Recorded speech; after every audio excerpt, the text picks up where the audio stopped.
नमस्कार शिक्षक बांधवांनो, टी ई टी प्लस सरळ सेवा विथ रुक्मिणी या चॅनलमध्ये मी तुमचं स्वागत करते. आपण पाठीमागं समाजशास्त्राची सिरीज चालू केली होती. आज आपला भाग दुसरा आहे. याच्यामध्ये आज आपण इतिहास घेतलेला आहे आणि चौथीचा इतिहास चालू आहे. याच्यामध्ये 2 टॉपिक आपले झाले होते. ते करणं तुम्ही गरजेचं आहे. टी-ई-टीसाठी क्रमिक पुस्तकं खूप महत्त्वाची आहेत. पहिल्या पेपरला 30 मार्क आणि दुसऱ्या पेपरला 60 मार्काचं समाजशास्त्र येतं. तर ही क्रमिक पुस्तकांची म्हणजेच पाठ्यपुस्तकाची सिरीज बघणं तुम्ही खूप गरजेचं आहे.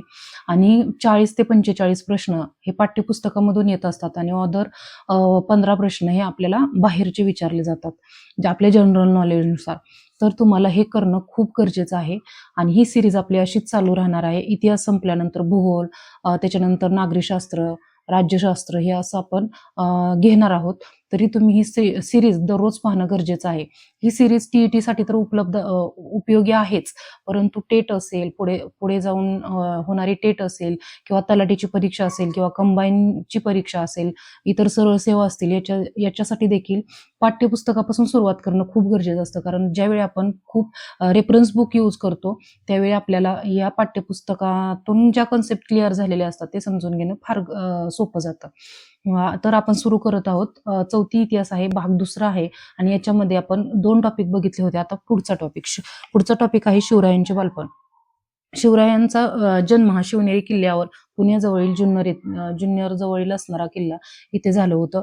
त्याच्यानंतर फाल्गुन वद्य तृतीय शके 1551 म्हणजेच आपल्या जर इंग्रजी ह्याच्याप्रमाणे वर्षाप्रमाणे जर विचार केला तर 19 फेब्रुवारी 1630ला शिवरायांचा जन्म झाला. मग त्यानंतर निजामशाहीच्या याच्यामध्ये निजामशाहीच्या चितावणीनेच लखुजीराव जाधवांची त्यांच्या भर दरबारामध्ये हत्या करण्यात आली. आणि लखुजीराव जाधव कोण होते तर जिजाबाईंचे वडील होते लखुजीराव जाधव. त्याच्यामुळं शहाजीराजांनी निजामशाही सोडली आणि त्यांनी आदिलशाहीमध्ये ते गेले. त्याच्यानंतर शहाजीराजांची निजामशाही बुडाल्यानंतर तिचा प्रदेश मुघल व आदिलशाह यांनी वाटून घेतला. शहाजीराजांची पुणे सुप्यांची पूर्वापार जहागिरी आदिलशाही राज्यात आली. आदिलशहाने काय केलं तर त्यांची पुण्यापासून दूर कर्नाटकातील प्रदेश जिंकण्याच्या कामावर शहाजीराजांची नेमणूक केली. मग ते तिकडं कर्नाटकला जाण्याच्या वेळी शहाजीराजांनी काय केलं तर जिजामाता म्हणजे जिजाऊ आणि शिवरायांना पुणे जहागिरीमध्ये त्यांनी रवानगी केली त्यांची. आणि त्यावेळी तिथे व्यवस्था पाहणारे कोण होते तर दादोजी कोंडदेव होते. हे लक्षात ठेवणं गरजेचं आहे तुम्ही. त्यावेळी तिथल्या जहागिरीची व्यवस्था ही दादोजी कोंडदेव पाहत होते आणि ते तिथले सुभेदारही होते. मग ज्यावेळी जिजाबाई आणि शिवराय तिथे राहू लागले त्यावेळी लोक शेती करू लागले, त्यांना येऊन भेटू लागले, त्यांना थोडी भीती कमी झाली त्यांची. आणि त्याच्यासाठी त्यांनी जिजाऊंना साथ दिली. या गोष्टी घडत गेल्या. दादाजी कोंडदेव हे बघा, हे खूप महत्वाचे आहे. दादाजी कोंडदेव आणि निजामशाहीचा वजीर मलिक अंबर यांचे कार्य कोणते असा प्रश्न आणि ते ऑप्शनमध्ये उत्तर तुम्हाला विचारतात. तर यांचं कार्य काय आहे? शेती सुधारणा आणि सारा वसुली. म्हणजे सारा वसुली मलिक अंबर आणि दादाजी कोंडदेव यांचं कार्य काय होतं तर शेतीमध्ये सुधारणा करणं आणि सारा वसुली करणं. जिजाबाई एक काही सामान्य स्त्री नव्हती. त्या लखुजीराव जाधवांच्या बलाढ्य सरदाराची कन्या होत्या. शहाजीराजांसारख्या पराक्रमी पुरुषाची त्या पत्नी होत्या. त्याच्यानंतर पुढे बघा, शिवरायांना बंगळुरूहून पुण्याला पाठवताना साम्राज निळकंठ पेशवे, बाळकृष्ण हनुमंत मुजुमदार, मानकोजी दहातोंडे सरनोबत, रघुनाथ बल्लाळ सबनीस, सोनोपंत डबीर अशी मातब्बर मंडळी त्यांच्याबरोबर दिली होती. इथं तुम्हाला प्रश्न विचारला जाऊ शकतो कारण जास्त प्रमाणात टी-ई-टी मध्ये शिवाजी महाराजांच्या इतिहासावर जर प्रश्न येत असेल तर तो नावांवर येतो. म्हणजे खूप अशी नावं आहेत, ती नावं तुम्ही लक्षात ठेवणं गरजेचं आहे. तर ही नावं मी पुन्हा एकदा सांगते तुम्हाला. ज्यावेळी शिवरायांना बंगळुरूहून पुण्याला पाठवण्यात आलं, कर्नाटकला शहाजीराजे गेले त्या जहागिरीसाठी, त्यावेळी कोण कोण त्यांच्या सोबत होतं तर साम्राज निळकंठ पेशवे, बाळकृष्ण हनुमंत मुजुमदार, मानकोजी दहातोंडे सरनोबत, रघुनाथ बल्लाळ सबनीस, सोनोपंत डबीर आणि ही अशी मातब्बर मंडळी होती. पुण्याच्या नैऋत्येला असलेले रायरेश्वराचे देवालय रमणीय स्थान होते. शिवाजी राजांनी आपल्या मावळ्यांसोबत स्वराज्य स्थापनेची जी शपथ घेतली ते याच रायरेश्वराच्या देवालयामध्ये. रायरेश्वराच्या देवालयातून सारे मावळे बाहेर पडले. ते स्वराज्याच्या आणाभाका घेऊनच, म्हणजे शपथच घेतली त्यांनी की स्वराज्याची निर्मिती करणे.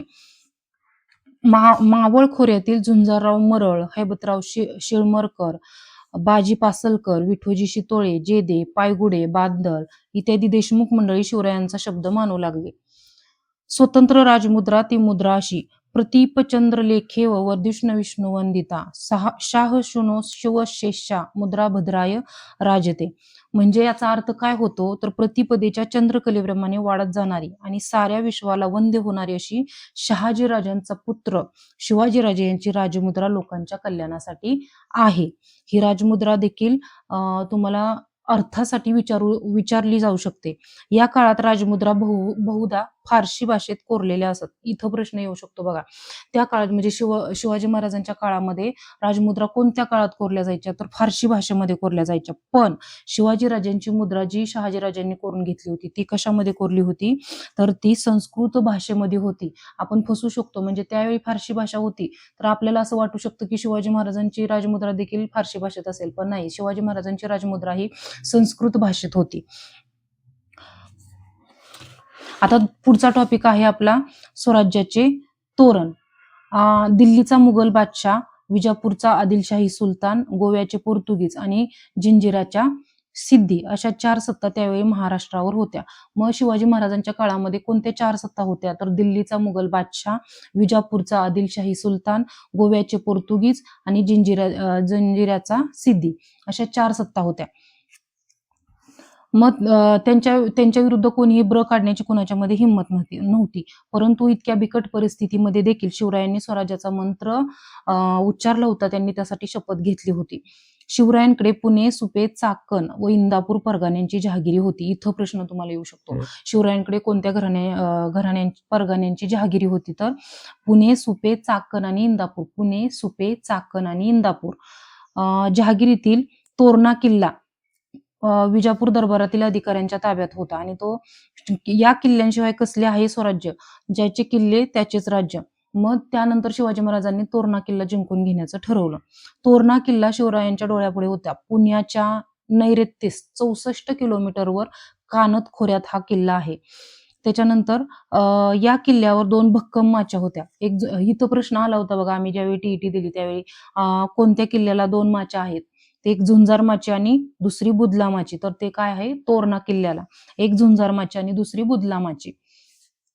त्याच्यानंतर महाराष्ट्रातील बळकट किल्ल्यामध्ये तोरणा किल्ल्याचं नाव गणलं जायचं. तोरणाजाईचे देऊळ तिथं होतं आणि त्यामुळे त्या किल्ल्याला तोरणा हे नाव पडलं. निवडक मावळ्यांच्या तुकड्या घेऊन शिवराय कानत खोऱ्यात शिरले आणि यसाजी कंक हा शिवरायांचा विश्वासू आणि निष्ठावंत सहकारी होता. त्याच्यानंतर शिवरायांनी या किल्ल्याला प्रचंडगड असे नाव दिले. जिंकून घेतल्यानंतर शिवरायांनी तोरणा किल्ल्याला, जोड्यामध्ये प्रश्न येतात, तोरणा किल्ल्याचं दुसरं नाव काय किंवा सिंहगड किल्ल्याचं दुसरं नाव काय, असे भरपूर किल्ले आहेत ज्यांना 2-2 नाव आहे. तर तोरणा किल्ल्याचं दुसरं नाव काय तर ते प्रचंडगड आहे. तोरणा किल्ला सर्वात पहिल्यांदा शिवाजी महाराजांनी जिंकून घेतलेला, त्याचं दुसरं नाव काय शिवरायांनी दिलं जिंकून घेतल्यानंतर, त्याला प्रचंडगड असं म्हटलं जातं. शिवरायांनी किल्ल्याची बारीक पाहणी केली. किल्ल्यावर मराठा किल्लेदार, ब्राह्मण, सबनीस, प्रभू, कारखानीस अशा अधिकाऱ्यांच्या नेमणुका केल्या. त्याच्यानंतर तोरण्यापासून 15 किलोमीटर पूर्वेला मुरुंब देवाचा डोंगर आहे. शिवरायांनी तो हेरून ठेवला होता. तर तोरण्यापासून 15 किलोमीटरवर पूर्वेला कोणता किल्ला आहे, कोणता डोंगर आहे तर मुरुंब देवचा डोंगर. आणि आदिलशहानं काय केलं होतं तर तो किल्ला अर्धवटच बांधून सोडून दिला होता. स्वराज्याच्या राजधानीसाठी हा किल्ला ताब्यात घ्यायचा असे शिवरायांनी ठरवले. एक दिवस काय केलं, शिवराय आपल्या निवडक सवंगड्यांसह किल्ल्यावर चढले. किल्ला ताब्यात घेतला. तोरण्यावर सापडलेले काही धन मुरुंब देवाच्या डागडुजीसाठी शिवरायांनी वापरले आणि त्याला नाव दिले राजगड. त्याला काय नाव दिलं राजगड. म्हणजे झालं, तोरणा किल्ल्याला काय नाव दिलं प्रचंडगड आणि मुरुंब देवच्या डोंगराला नाव काय दिलं राजगड. त्याच्यानंतर राजगड ही स्वराज्याची पहिली राजधानी ठरली. राजगड ही, बघा इथं प्रश्न येऊ शकतो, राजगड ही तर स्वराज्याची पहिली राजधानी ठरली, परंतु जी स्वराज्याची पहिली राजधानी ठरली त्याचं खरं नाव म्हणजे अगोदरचं नाव काय होतं तर मुरुंबदेवचा डोंगर, आणि त्यालाच राजगड असं नाव दिलं, आणि ती स्वराज्याची पहिली राजधानी ठरली. त्याच्यानंतर शिवरायांची अशीच घोडदौड चालू राहिली, त्यांनी खूप किल्ले जिंकून घेतले. असे हे आपले 2 टॉपिक झालेले आहेत.